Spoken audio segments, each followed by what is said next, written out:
Негізі былай бір история айтып берейінші өз жерде, білмеймін, к месту, не к месту. Вообще әрдайым адам көмектесіп жүру керек та, и оны айтпау керек, мен мынаған көмектестім, мынаны айт, ұмытып кету керек та. Жүре беру керек та, бәріне көмектесу керек, ұмытып кету керек. Сол кезде бір кездер мен андай бір машинаны жалға алатын бар ғой, енді атын айтпай ақ қояйын, соны тормоз газды перепутать етіп соғам.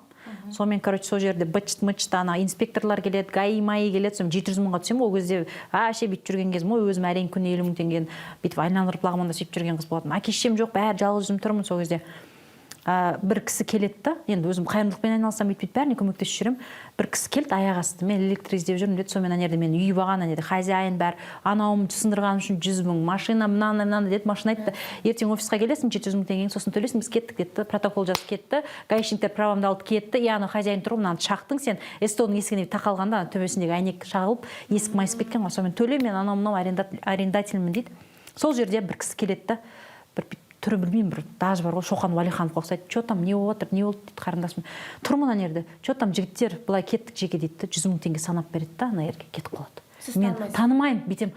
Аға, сіз лагман беремін сізге, номерін қалдырыңыз деймін, мен лагман сатамын ғой. Жоқ, қарындасым, нормально дейді. Сіздің бүйтетін олар. Вот тебе повезло, ты что, откуда его знаешь? Я говорю, не знаю его деймін.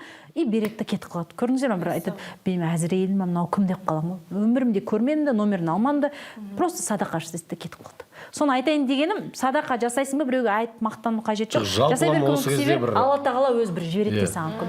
Қазақтың жігіттері туралы айту керек. Осындай бір қазақтың жігіттері бар. Керемет түріне бүйтіп қарасаң, Шоқан мұрты бар,